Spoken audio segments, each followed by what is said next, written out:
தமிழ் பெண்கள். இது மைக் இல்லாமல் நாங்கள் வந்து ஃப்ரீயாக பேசிட்டு இருந்தோம். இப்போ மற்ற 2 ஒன்றியத்திலையும் பக்கத்தில் உட்காந்து அப்படியே இங்கே வந்து இன்னும் பெருசாக ஏற்பாடு பண்ணிட்டாரு. அங்கே உட்காந்து உங்ககிட்ட சேர்ந்து உங்க கூட சேர்ந்து பேசுறதுக்காக தான் வந்திருக்கேன். நீங்கள் தான் இப்போ வந்து ஒரு வாரமாக கிட்டத்தட்ட 20ஆம் தேதி ஆரம்பித்தோம் இல்லை, ஒவ்வொரு வீடாக வந்து போய் நீங்கள்லாம் வந்து இப்போ வாக்கு கேட்டுட்டு இருக்கீங்க. ஒவ்வொரு பூத்தில் 10 பேர் சகோதரிகள்லாம் போயிட்டு இருக்கீங்களா எல்லாரும்? சரி, எப்படி இருக்கு வரவேற்பு? மக்கள்கிட்ட எப்படி இருக்கு வரவேற்பு?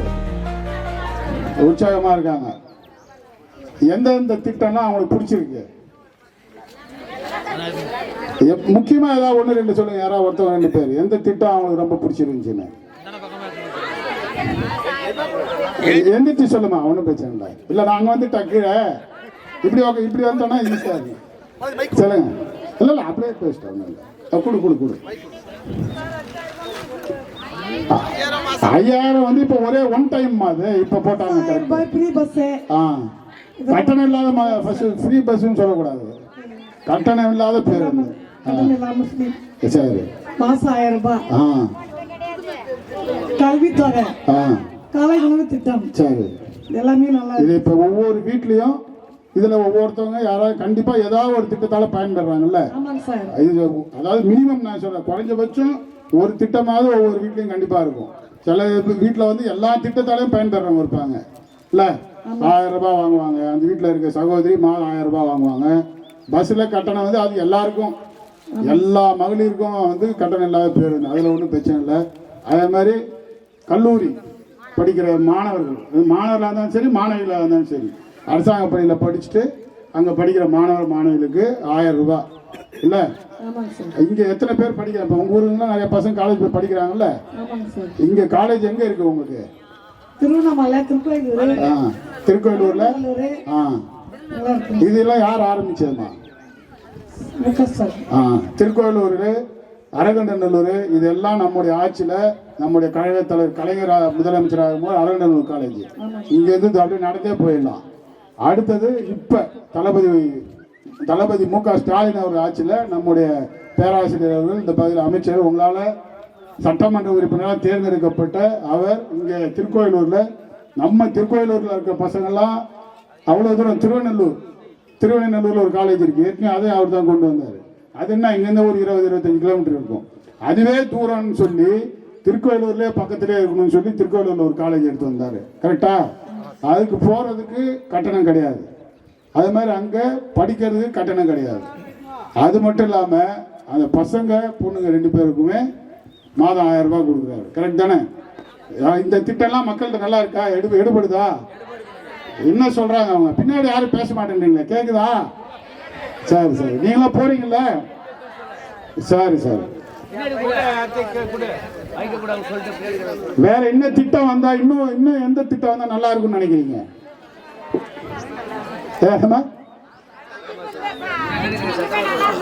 எழுந்திரிச்சு சொல்லுமா. ஒண்ணு கேட்கல. சரி, அது சரி, ஓகே. 1000 ரூபாய் இது வரைக்கும் வந்துச்சு. இப்ப அடுத்த மே மாசம், இப்ப ஏப்ரல் மேல வந்து எலெக்ஷன் நடக்க போகுதுல்ல. நான் இப்ப இந்த மே மாசம் இப்ப நீங்க ஓட்டு போட்டுருவீங்க. ஏப்ரல்ல நம்ம தலைவர் மீண்டும் 2வது முறையா தமிழ்நாட்டினுடைய முதலமைச்சரா முத்துவேல் கருணாநிதி ஸ்டாலின் 2வது முறையாக தமிழ்நாட்டின் முதலமைச்சராக பொறுப்பேற்கிறேன் சொன்ன அடுத்த மாசம் என்ன வரும்? 2000 ரூபாய் வரும். இப்படி காமிக்க கூடாது. 2000 ரூபாய் வரும். 2000 ரூபாய் இப்ப சொல்லியிருக்காரு. ஆனா நம்ம தலைவர் வந்து சொல்லாதே செய்யறவர் இல்ல, சொன்னதை மட்டும் செய்யறவர் இல்ல, சொல்லாதே செய்வார். இதுக்கு மேல அதிகமா வர்றது கூட வாய்ப்பு இருக்கு. ஏன் இதெல்லாம் வந்து இவ்வளவு கஷ்டப்பட்டு இவ்வளவு பண்றாரு? மக்கள் நல்லா இருக்கணும், சகோதரிகளா நல்லா இருக்கணும், அதுக்காக தான் வந்து இதெல்லாம் பண்றாரு. எங்களுக்கெல்லாம் பாருங்க ஒண்ணுமே கிடையாது, பண்றாரு. எங்களுக்கு பாருங்க ஏதாவது வருதா பாருங்க. 1000 ரூபாய் கிடையாது.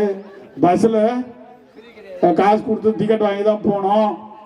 படிக்கிற பசங்க மட்டும் மாதம் 1000 ரூபாய் வருது, காலேஜ் படிக்கிற பசங்க. மற்றபடி ஆம்பளைங்களுக்கு வேற எதுவும் கிடையாது இல்ல. இப்ப சகோதரிகளுக்கு தான் எல்லாம் திட்டமாக இருந்தாலும் சரி. இப்ப காலை உணவு திட்டம்லாம் நாங்க வந்து தலைவர் வந்து அதெல்லாம் சொல்லவே இல்லை.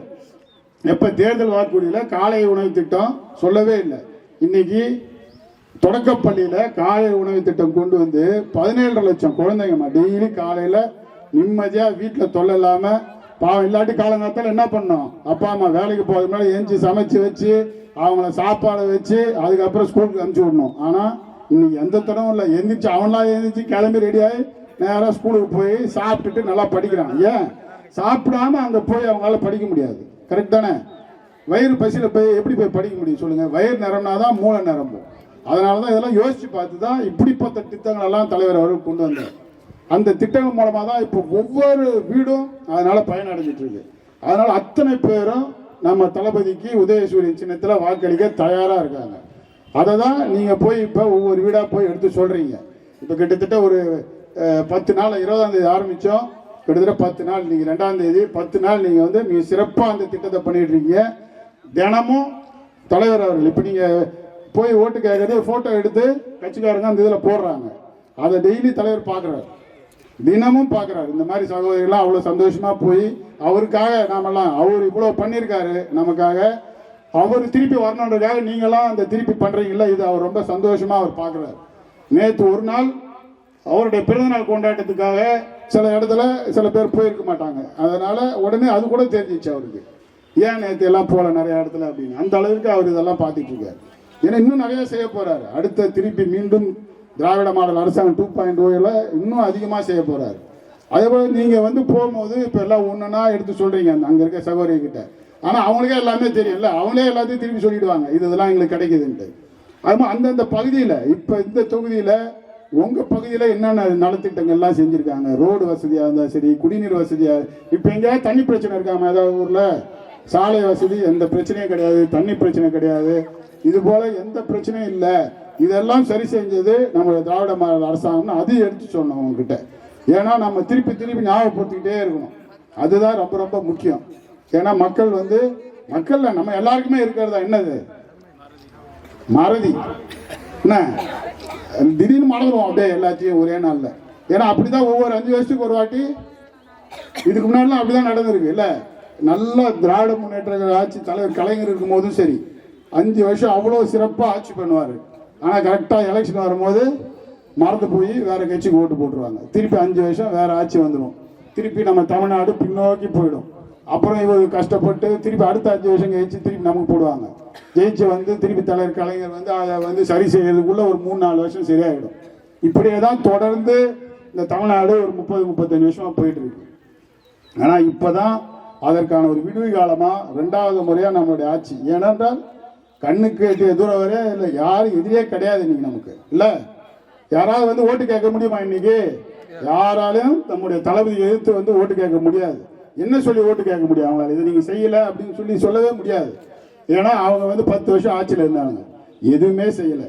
ஆனால் இந்த 4.25 வருஷம் 5 வருஷத்தில் நம்முடைய தளபதி அவர்கள் செய்திருக்க திட்டங்கள் அதுதான் உங்கள் அத்தனை பேருக்கும் தெரியும். இந்தியாவில் இருக்கிற ஒவ்வொரு மாநிலமும் இந்த பாரதிய ஜனதா இருக்கு பாருங்க, அந்த மோடி கட்சி, அவங்க மற்ற மாநிலத்தில் இந்தியாவில் இருக்க பல மாநிலம் அவங்க தான் ஆட்சி பண்ணுறாங்க.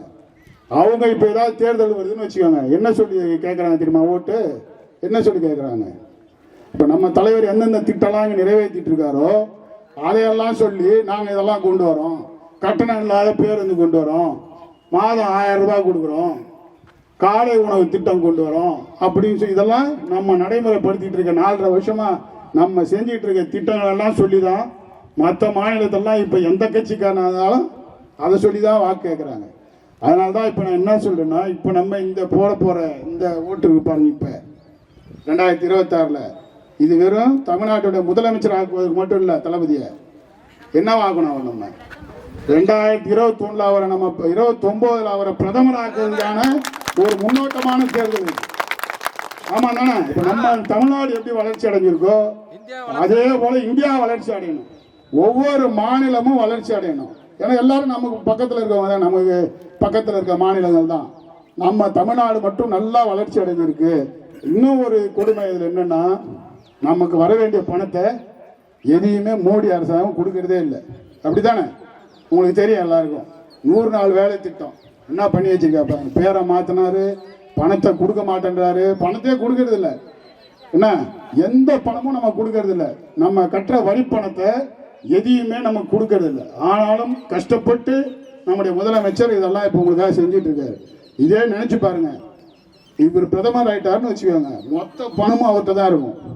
என்ன என்னென்ன திட்டம்லாம் வரும்னு யோசிச்சு பாருங்க. 1000 2000லாம் கிடையாது, 10,000 15,000 தான் எல்லாருக்கும் மாசம் மாசம். அதுக்கப்புறம் அந்த அளவிற்கு மிக சிறப்பான திட்டத்தை எல்லாம் நம்முடைய தளபதி கொண்டு வருவார். நான் ஏன் இதை சொல்றேன்னா, வரின்றது வந்து வெறும் ஏதோ நாங்கள் இங்கே மேடையில் உட்காந்துருக்க 4 பேர் கட்டுறது கிடையாது. வரி அப்படித்தானே, நீங்க எல்லாரும் தான் வரி கட்டுறீங்க, அப்படித்தானே? எதுல வரி கட்டுறீங்க நீங்க?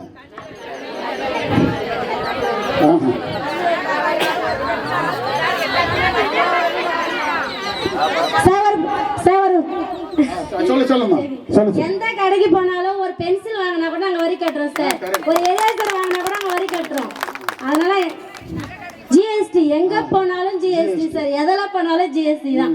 அந்த மாதிரி எல்லாமே நாங்க வரி கட்டுறதால தான் எங்களுக்கு அவங்க செய்யறாங்க, நாங்க நினைக்கிறோம் சார். எங்க காசு வாங்கி தான் அவங்க எங்களுக்கு செய்யறாங்க. கண்டிப்பா அதுக்கு மனசு வரணும் இல்லமா? இத்தனை வருஷமா மோடி பாருங்க, நம்ம பணத்தை வாங்கிட்டு ஆனா குடுக்கறது இல்ல. ஆமா சார், அது உண்மை. அதுக்கு முன்னாடி எப்படி இருந்துச்சு? 2014க்கு முன்னாடி மாநில அரசாங்கத்துக்கு தனியா வரி இல்ல? ஆமாங்க சார். இப்ப நான் என்ன சொல்றேன், இப்ப பேஸ்ட் போய் வாங்க போறீங்க, 10 ரூபாய் போட்டிருக்கு அது விலையில. அதோட ஒரிஜினல் விலை 10 ரூபாய் கிடையாது, 8 ரூபாய் தான் இருக்கும், 8,000 ரூபாய் தான் இருக்கும். 1,000 ரூபாய் வந்து வரி. அப்படி பார்த்தா நம்ம வாங்குற அத்தனை பணத்துக்கும் நம்ம இருக்கிற எல்லாருமே வரி கட்டுறோம். அந்த பணம் முதல்ல எப்படி இருக்குன்னா, மாநில அரசாங்கத்துக்கு பாதி இந்த வரியில, ஒன்றிய அரசாங்கத்துக்கு பாதி. இந்த மாநில அரசாங்கம் அவங்க வாங்குற வரி பணத்தை வச்சு நம்ம மாநிலத்தில் இருக்கிற சகோதரிகள் ரோடு போடுறதுலேருந்து பிரிட்ஜு கட்டுறதுலேருந்து இந்த மாதிரி நலத்திட்டங்கள் மாதம் 1000 ரூபாயிலிருந்து எல்லா நலத்திட்டங்களுக்கும் அதை வச்சு தான் செலவு பண்ணுவோம். இதுதான் இத்தனை வருஷமா இருந்த நடைமுறை. ஆனா ஜிஎஸ்டி, அதாவது ஒரே வரி, என்ன ஒரே வரின்னு சொல்லி நேரா அத்தனை பணமும் நேரா ஒன்றிய அரசுல போய் குவிஞ்சிரும். அவங்க தான் நமக்கு பார்த்து ஐயோ வச்சுக்கோங்கப்பா அப்படின்னு சொல்லி நமக்கு கொடுப்பாங்க. ஆனால் இந்தியாவிலேயே அதிகமா வரி கட்டுற 2வது மாநிலம் நம்ம தான். மும்பைக்கு அப்புறம் நம்ம தான் 2வது அதிகமான பணத்தை வரி கட்டுறோம். ஆனால் நமக்கு அவங்க திருப்பி கொடுக்கறது பார்த்தீங்கன்னா, நம்ம கட்டுற 1 ரூபாய் இப்போ நம்ம கட்டுறோம்னா வெறும் 17 பைசா தான் நம்ம திருப்பி கொடுக்குறோம். எவ்வளோ அநியாயம் இல்லை இது? மீதி பணத்தை எல்லாம் அவன் என்ன பண்றாங்க? மற்ற மாநிலங்கள் இருக்கு பாருங்க, பாரதிய ஜனதா ஆளுதுல மற்ற மாநிலத்தில் உத்தரப்பிரதேஷ், பீகார், மத்திய பிரதேஷ் நம்ம பணத்தெல்லாம் எடுத்து அங்கே கொடுக்குறான். அவங்க கட்டுற 1 ரூபாய்க்கு அவங்களுக்கு 2,000 ரூபாயா திருப்பி கொடுக்குறாங்க. எவ்வளவு ஓரவஞ்சனை பாருங்க. நம்ம தலைவர் இவ்வளவு கஷ்டப்பட்டு வெறும் அந்த 17 பைசா தான் அவன் திருப்பி கொடுக்குறான். அதை வச்சுதான் இவ்வளவு நலத்திட்டங்கள் பண்றாரு. யோசிச்சு பாருங்க, அவர் நாளைக்கு பிரதமர் அளவுக்கு போயிட்டாருன்னா எந்த அளவிற்கு அவர் இங்கே நலத்திட்டங்களை செயல்படுத்துவார், தமிழ்நாடு எந்த அளவிற்கு முன்னேறன்றதை நீங்களாம் நினைச்சு பார்க்கணும். அதற்கு முன்னோட்டமாக தான் இந்த தேர்தல். இதெல்லாம் நான் ஏன் உங்களுக்கு எல்லாருமே தெரிஞ்சது தான். அதெல்லாம் நான் ஒன்றும் புதுசாக சொல்றது இல்லை. இதையும் நீங்களாம் அவங்க கிட்ட நீங்க இப்போ வீடு வீடாக போகும்போது அங்க இருக்கிற சகோதரிகள்கிட்ட இதெல்லாம் நீங்க எடுத்து சொல்லணும். ஏன்னா நம்ம இப்போ பெறப்போற வெற்றி வந்து சாதாரணமா இருக்கக்கூடாது இல்ல. வேற ஒரு 10,000 ஓட்டில் ஜெயிச்சோம் இல்லை 20,000 ஓட்டில் ஜெயிச்சோம் அப்படிலாம் இருக்கக்கூடாது. சரித்திரம் காணாத வெற்றியா இருக்கணும். ஒவ்வொரு தொகுதியிலும் எதிரணி டெபாசிட்டே கிடைக்காத வெற்றியா இருக்கணும். அதுதான் நம்ம சகோதரர்கள்லாம் சேர்ந்து நம்முடைய தளபதி அவர்களுக்கு நாம் கொடுக்கிற ஒரு பரிசு. அவர் நமக்கு செஞ்சிருக்கிறதுக்கு நாம திருப்பி செய்யறோம். அதனால நீங்கள் எல்லாம் மிக சிறப்பாக பணியாற்றிட்டு இருக்கீங்க. டெய்லி நான் வந்து ஒன்றிய செயலாளர், கிளைக்கழக செயலாளர்கிட்ட ஒன்றிய செயலாளர் பேசுறாங்க, டெய்லி சகோதரிகள்லாம் போறாங்க, வீடு வீடா போறாங்க அப்படின்னு சொல்லிட்டு இருக்காங்க. இன்னும் ஒரு வாரத்துக்கு 8ஆம் தேதி வரைக்கும் தலைவர் வந்து பிரச்சாரம் பண்ண சொல்லியிருக்காரு. 8ஆம் தேதி என்ன? உலக மகளிர் தினம். உங்களுக்கு எல்லாம் ஒரு முக்கியமான எல்லாருக்கும் இப்ப நிறைய வச்சுட்டாங்க, வந்துச்சு. முதல்ல மகளிர் தினம், காதலர் தினம், இன்னும் ஒரு 4 தான் இருந்துச்சு. இப்ப எல்லாத்துக்கும் ஒரு தினம், தினமும் பார்த்தீங்கன்னா ஏதாவது ஒரு தினம் சொல்லி வந்துட்டே இருக்கும். கூகுளில் போய் பார்த்தீங்கன்னா பார்க்கலாம் நீங்க. ஆனால் அதுல முக்கியமானது உலக மகளிர் தினம், இந்த மார்ச் 8. அதனால அந்த வரைக்கும் ஓட்டு கேட்க சொல்லி தளபதி அவர்கள் ஆணையிட்டு இருக்காரு. ஆனா நீங்க அதோட நிறுத்திப்பீங்களா? 8ஆம் தேதியோட நிறுத்திப்பீங்களா? எது வரைக்கும் பண்ணுவீங்க? ஓட்டு போட்டு அது ஓட்டு எண்ணிக்கை முடிச்சு தமிழ்நாட்டுடைய முதலமைச்சராக 2வது முறையாக முத்துவேல் கருணாநிதி ஸ்டாலின் என்று நான் பதவியேற்றேன் என்று தலைவர் சொல்ற வரைக்கும் நம்ம பிரச்சாரம் தொடரணும் இல்ல. ஏனென்றால் அவர் இத்தனை வருஷமா, இந்த 5 வருஷமா அவர் செய்திருக்க சாதனைகளை நாம் அவருக்கு இதுதான் நாம் அவருக்கு அளிக்கிற ஒரு பரிசாக இருக்கணும். அதுவும் இல்லாமல் நேற்று தான் அவருடைய 73வது பிறந்தநாளை கொண்டாடி இருக்கிறார். இன்னும் ஒரு 2 மாதத்துல வரப்போற தேர்தலில் மிகப்பெரிய வெற்றியை கொண்டாடணும் அவரு. அதுக்கு நாம் எல்லாம் உங்களுடன் சேர்ந்து நாங்கள் அத்தனை பேரும் பணியாற்ற தயாராக இருக்கிறோம். அதனால் நீங்கள் எல்லாம் இன்னும் அந்த நான் ஏற்கனவே சொன்னது போல இன்னொரு 1 மாதம் 1.5 மாதத்திற்கு மிக சிறப்பாக இந்த பணிகளை செய்ய வேண்டும் என்பதற்காகத்தான் இந்த கூட்டம். இந்த கூட்டத்தை மிக சிறப்பாக நான் எதிர்பார்க்காத அளவிற்கு மிக சிறப்பாக இந்த கூட்டத்தை ஏற்பாடு செய்திருக்க ஒன்றிய கழக செயலாளர் அருமை சகோதரர் ஆசா பிரபு அவர்களுக்கும், ஒன்றிய கழக நிர்வாகிகளுக்கும், அதேபோல் கிளைக்கழகத்தினை சேர்ந்த அத்தனை சகோதரர்களுக்கும், கழகத்தைச் சேர்ந்த அத்தனை சகோதரர்களுக்கும் இந்த நேரத்தில் என்னுடைய நன்றியை கூறிக்கொண்டு விடைபெறுகிறேன். நன்றி, வணக்கம்.